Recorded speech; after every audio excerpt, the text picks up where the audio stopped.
Assalamualaikum warahmatullahi wabarakatuh. Bersama saya Laili Tutorial.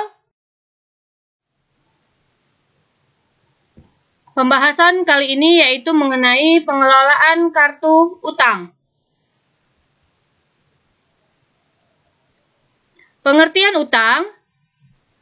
Utang menurut akuntansi didefinisikan sebagai pengorbanan manfaat ekonomi di masa yang akan datang yang mungkin terjadi akibat kewajiban suatu badan pada masa kini untuk mentransfer aktiva atau menyediakan jasa pada badan usaha lain di masa lalu. Utang adalah kewajiban perusahaan untuk membayar sejumlah uang, jasa, atau barang di masa mendatang kepada pihak lain yang disebabkan adanya transaksi pembelian barang atau jasa secara kredit. Kita lihat kriteria utang itu sendiri, yaitu yang pertama, jumlah nominalnya jelas. Artinya, utang tidak dapat didasarkan pada taksiran besarnya kewajiban yang harus dibayar di masa mendatang.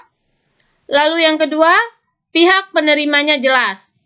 Artinya, pihak penerima uang atau barang atau jasa yang akan diberikan perusahaan di masa mendatang harus diketahui dengan pasti. Kewajiban yang tidak diketahui pihak penerimanya seperti garansi purna jual tidak dapat dikelompokkan sebagai utang. Yang ketiga, berdasarkan transaksi yang telah terjadi di masa lalu. Artinya, utang tersebut timbul akibat transaksi dan kesepakatan legal yang telah terjadi bukan karena suatu niat baik atau kewajiban sosial.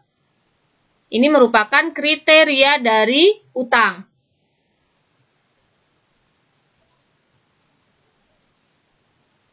Kita lanjut, di sini ada kartu utang.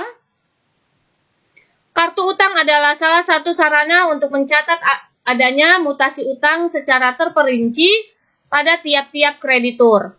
Format kartu utang dapat dibuat sesuai dengan kebutuhan perusahaan. Informasi yang terdapat dalam kartu utang antara lain, nama kreditur, nomor rekening, syarat pembayaran utang, dan tabel untuk mencatat adanya mutasi utang, seperti tanggal terjadinya transaksi, keterangan, nomor bukti transaksi, kolom debit, kolom kredit, serta saldo. Untuk lebih jelasnya akan kita lihat bagaimana bentuk dari kartu utang itu sendiri. Nah, jadi disinilah bentuk dari kartu utang yang terdiri dari nama kreditur, ada nomor rekening, syarat pembayaran, lalu dan tabel untuk mencatat mutasi utang. Ini merupakan tabel yang terdiri dari kolom tanggal, transaksi, nomor bukti, keterangan, debit dan kredit, serta saldo. Ini merupakan kartu utang. Dokumen transaksi yang diperlukan dalam pengelolaan kartu utang yaitu yang pertama, faktur yang diterima dari kreditur. Faktur yang diterima dari kreditur adalah dokumen transaksi pembelian barang dengan pembayaran kredit. Dokumen tersebut dicatat dalam kartu utang sebagai mutasi kredit. Untuk lebih jelasnya, kita lihat di sini ada bentuk dari faktur. Faktur ini dinamakan faktur pembelian atau bisa juga faktur penjualan, tergantung siapa yang menerimanya. Tetapi di sini kita berkaitan dengan utang, maka ini bisa dinamakan faktur pembelian. Bisa dilihat bentuk dari faktur pembelian. Kita lanjut, dokumen transaksi yang diperlukan dalam pengelolaan kartu utang berikutnya, yaitu yang kedua, memo yang diterima dari kreditur. Memo yang diterima dari kreditur ini penyebabnya yaitu karena ada pengembalian barang yang telah dibeli dicatat dalam kartu utang sebagai mutasi debit. Jadi awalnya ada pembelian secara kredit, lalu karena tidak ada sesuai, barang yang dibeli tidak sesuai, maka dikembalikan lagi. Maka bukti transaksinya yang disebut dengan memo Kita lihat bagaimana bentuk dari memo debit itu sendiri atau nota debit.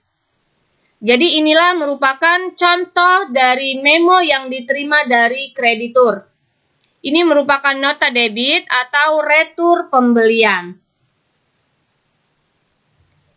Kita lanjut dokumen transaksi yang diperlukan dalam pengelolaan kartu utang yang ketiga, yaitu bukti pengeluaran kas untuk pembayaran utang.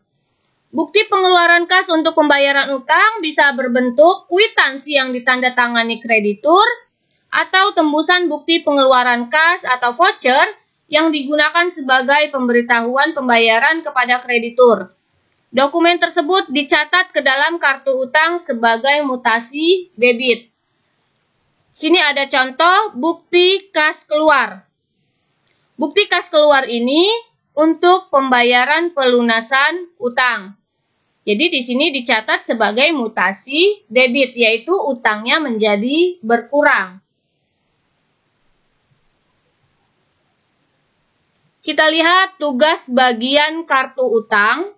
Di sini ada tugasnya masing-masing. Yang tugas bagian kartu utang adalah mencatat jumlah yang terutang sebagai akibat transaksi pembelian kredit, serta memeriksa apakah pembayaran tidak melebihi jumlah utang yang dibayar, dan apakah pembayaran dilakukan tepat pada tanggal jatuh tempo.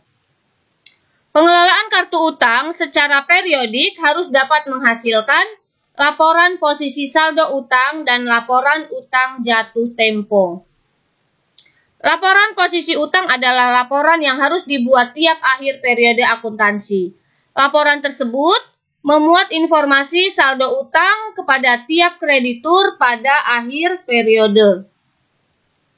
Laporan utang jatuh tempo adalah laporan yang memuat berbagai utang yang telah jatuh tempo untuk dibayar. Jadi semua inilah masuk sebagai tugas bagian kartu utang. Kita lanjut pencatatan mutasi utang. Pencatatan mutasi utang yang awalnya tadi ada pembelian, jadi dicatat ke dalam jurnal pembelian karena ada transaksi pembelian, yaitu berupa bukti transaksinya tadi faktur.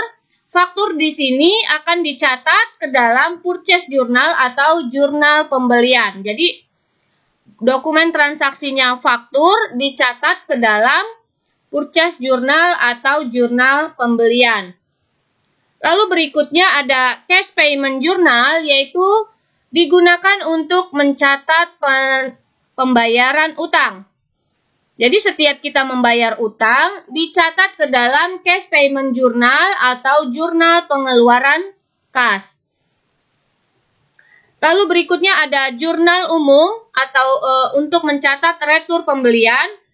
Jadi dokumen transaksinya tadi nota debit. Nota debit dicatat ke dalam jurnal umum retur pembelian. Jadi inilah pencatatan mutasi utang. Apabila ada pembelian dicatat ke dalam purchase journal. Apabila ada retur dicatat ke dalam retur pembelian di jurnal umum. Dan apabila pembayaran utang dicatat ke dalam cash payment journal atau jurnal pengeluaran kas. Ini merupakan pencatatan mutasi utang. Yang selain dari itu, juga ada pencatatan dokumen transaksi ke dalam kartu utang. Yaitu di sini ada kartu utang, antara lain keabsahan dokumen transaksi misalnya faktur pembelian, perlu diperiksa apakah cocok disetujui oleh bagian pembelian, apakah cocok dengan data laporan penerimaan barang, dan apakah perhitungan material di dalamnya sudah benar.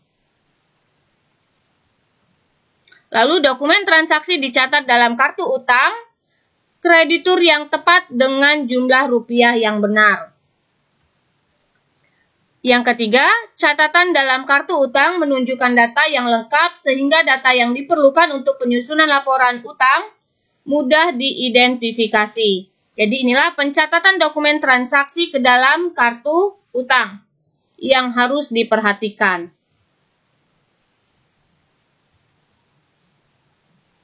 Berikutnya prosedur pencatatan mutasi utang.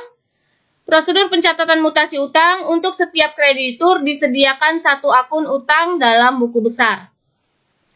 Untuk semua kreditur disediakan satu akun utang dalam buku besar sebagai rekening kontrol, selain akun untuk setiap kreditur dalam buku pembantu.